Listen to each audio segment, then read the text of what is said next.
Dhaka অবনীর performance একেবারেই বাজে ছিল। ফার্স্ট হাফে আমরা বেশ কয়েকটা চান্স পেয়েছিলাম।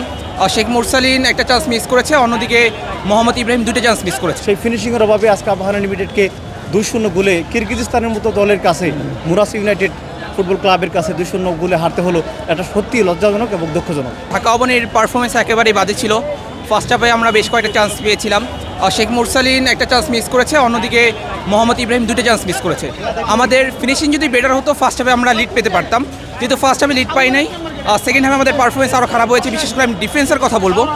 কামরুল রয়েছিলেন, তিনি জার্সি নাম্বার 3, তিনি একটা মিস্টেক করেছেন, সেখান থেকে আমরা সেকেন্ড গোল কনসিড করেছি। এছাড়া যদি তার ব্যাপারে আরও বলতে হয় যে আরও বেশি স্লপি ছিলেন, বেশ কয়েকটা চান্স ক্রিয়েট করে দিয়েছেন প্রতিপক্ষের জন্য, কারণ অনেকগুলো মিস করেছেন। আর অন্যদিকে সুলেমান দিয়াবাতে ফার্স্ট হাফে একটা চান্স ক্রিয়েট করেছিলেন নিজে, আবার নিজেই মিস করেছেন। তো ওভারঅল আবাহনীর পারফরমেন্স খুব একটা ভালো ছিল না। মুরাস ইউনাইটেড ডিজার্ভিং উইনটাই পেয়েছে। না, আসলে মিতুল যে পারফরমেন্স করেছে, বেটার পারফরমেন্স করেছে, সেটা নিয়ে সন্দেহ নেই। ফার্স্ট হাফের দিকে তিনি দুইটা সেভ দিয়েছেন, সেকেন্ড হাফও সেভ করেছেন, এবং বাংলাদেশ যে দুটা গোল কনসিড করেছে আমার মনে হয় না মিতুলের সেখানে করার কিছু ছিল। আসলে প্রচারণার একটা সমস্যা ছিল। আবাহনী ম্যাচের মাত্র একদিন আগে ফেসবুকে পোস্ট করেছে। এছাড়া ম্যাচের প্রথম দাম ছিল টিকিটের দাম 200 টাকা। যেহেতু এটা লিগ চ্যালেঞ্জ কাপের ম্যাচ, আমার মনে হয় যে টিকিটের দামটা কম হওয়া উচিত ছিল 100 টাকা, বা স্টুডেন্টদের জন্য যদি আরেকটু কম হতো বেটার হতো। এবং 150 টাকা পরবর্তীতে করা হয়েছে। তবে আমার কথা হলো যে আগে কেন করা হলো না? যদি 150 টাকা বা পরবর্তীতে বাকিদের জন্য 70 টাকা করা হলো, তাহলে এটা যদি প্রথমে করা হতো তাহলে মানুষের উপস্থিতি আরও বাড়তো। তাছাড়া আমাদের মেইন স্ট্রিম মিডিয়াও সেভাবে এই ম্যাচটাকে কভার করেনি, যেটা আসলে তাদের করা উচিত ছিল। সত্যি অসাধারণ। আমার মতে যতটুকু ম্যাচ দেখলাম, বিশেষ করে মুরসালিন ব্যতীত কাউকে ওরকম পারফরমেন্স করতে দেখি নাই। এটা আবাহনীর জন্য খুবই দুঃখজনক যে আমরা একটা বাজে একটা ম্যাচ দেখতে হলো। মুরাস ইউনাইটেডের মতো একটা দলের কাছে এভাবে পরাজয় বরণ করতে হবে 2-0-তে, আবার এডিশনাল টাইমে এসে এতটা খারাপ খেলছে বাংলাদেশ, সেটা বলা বাহুল্য। শুরুর দিকে বেশ কয়েকবার আক্রমণ করতে দেখেছিলাম আমাদের আবাহনী লিমিটেড ঢাকা কর্তৃক, বেশ কয়েকবার আক্রমণ হয়েছে, গোলের দারুণ সুযোগ ছিল, প্রথমার্ধে দারুণ খেলেছে।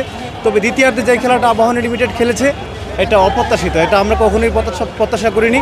আমরা এতে কি বলবো, আমরা খুবই দুঃখিত। হ্যাঁ, সুলেমান দিয়াবাতে নিয়ে আমাদের বেশি একটা পাওয়ার আশা ছিল যে সুলেমান দিয়াবাতে ভালো কিছু করবে। যে দেখুন আসলেই সত্যিকার অর্থে একজন প্লেয়ার কি করবে?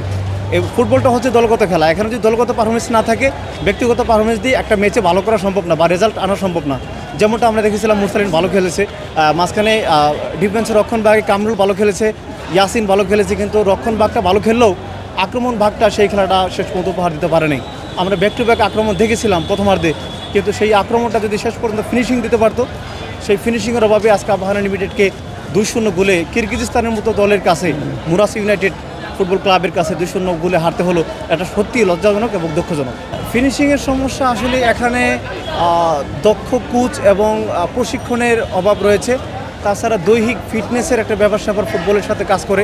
দৈহিক ফিটনেসটা না থাকলে ফুটবলে এটা আসলে ভালো করা সম্ভব না। পাশাপাশি উন্নত প্রশিক্ষণ এবং আক্রমণ ভাগের খেলোয়াড়দেরকে নিয়ে আরেকটু জ্বালাই দেওয়াটা এটা খুবই প্রয়োজন মনে করি বাংলাদেশ ফুটবলে। এখন এত বড় একটা ম্যাচ হবে, এএফসি চ্যালেঞ্জ কাপ লিগ 2025-26-এর ম্যাচ। এখানে বহিরাগত একটা দল এসে খেলছে, আপনি হুট করে একদিন আগে জানাবেন, এইভাবে তো দর্শক শূন্য হবেই। অন্তত উচিত ছিল মিনিমাম 3 থেকে 4 দিন আগে এই ম্যাচের শিডিউলটা আমাদেরকে জানিয়ে দেওয়া। আবাহনী রিসেন্ট হলে গিয়ে 5 তারিখের পরে একটু খারাপ টাইম গেছে তাদের। ট্রফি লুট হয়েছে তাদের, ওইটার কারণে আমার ধারণা অনেকে সিম্পাথাইজড হয়ে আজকে খেলা দেখতে আসছে।